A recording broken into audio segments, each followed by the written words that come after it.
Close call. Kriste Kibbey Etue of the Michigan State Police talks to reporters after meeting with members of the Michigan Legislative Black Caucus. Paul Egan. Detroit Free Press. The Detroit branch of the NAACP will hold a press conference Tuesday to address Michigan State Police's policies and practices, and specifically the work of Colonel Kriste Kibbey Etue, who has been accused of fostering an unjust and racist environment in the department. Etue, who became the first woman to lead the agency in 2011, came under fire last month after she posted a meme to her personal Facebook that described NFL athletes who sit or kneel during the pre-game national anthem to protest racism and police brutality as anti-American degenerates.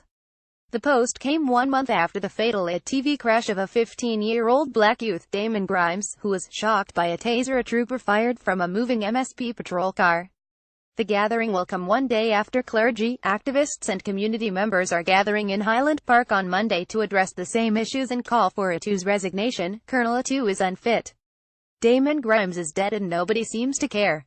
People are taking a knee because these white cops are out of control. From Colonel Etue to the beat cop, said David Alexander Bullock of Greater St. Matthew Baptist Church, who will be joined by Betty Porter of Change Agent Consortium and Reverend W.J. Rideout III of All God's People Church at Monday rally in front of Greater St. Matthew Baptist Church, 396 LaBelle Street in Highland Park at 5 p.m. More NAACP fighting racist policies. More important than removing statues, more Confederate monuments are visible, but racial injustice is embedded in American history. More dozens demonstrate in Detroit against white supremacy. Christopher Columbus. It is a shame that this was ruled an accident. Damon Grimes died because he was tased by Officer Bessner. How can we trust a police agency run by a colonel that calls black folks degenerates? It is simple. We cannot. We demand justice, said W.J. Rideout III. Michigan State Police First Lt. Mike Shaw said the department has reached out to both Bullock and Rideout to speak only on one but have not heard back. They're acting like nobody talked to them or nobody cares, and that's not the case at all. We're more than happy to work with them. We just don't think the media is the proper venue to sit down and solve problems. Quite honestly, if they're not in the media, they're not interested, and you can quote me on that, said Shaw, who also noted that contradictory to Rideout's statement, the Grimes case has not been ruled an accident. I realize he's not in touch with how this works, but there is no ruling in this so far. Michigan State Police is working actively with the Wayne County Prosecutor's Office to investigate the incident. So far, we have enough information to provide criminal charges for 3 of our employees, he said, noting that ultimately the final decision on how to proceed rests in the hands of the prosecutor. What we ask the community to do is to wait for the Wayne County prosecutor to do her job and review her investigation.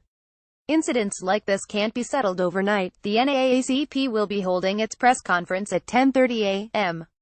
Tuesday at the branch's headquarters, 82 22nd Avenue, Detroit, Michigan, 48202. In attendance, there will be Rev. Dr. Wendell Anthony, the president of the Detroit branch NAACP, Michigan State Conference NAACP, Congressman John Conyers Jr., ACLU Michigan, Eddie Leonard Mungo, and Arab American Civil Rights League ACRL, Trooper Mark Bessner, who tasered the teen that subsequently died, resigned last week. He is currently the subject of a $50 million lawsuit filed on behalf of Grimes' parents. Etue is currently awaiting results of an internal investigation into her Facebook post. Days after the post, as the Legislative Black Caucus, the Detroit Coalition Against Police Brutality, and several other groups and lawmakers called for her resignation, Governor Rick Snyder announced that he had no plans to remove her. Last week she met with members of the Michigan Legislative Black Caucus, however, said she has no plans to resign. Contact Ali Gross at freepress.com. Read or share this story http://freep.com/easefix.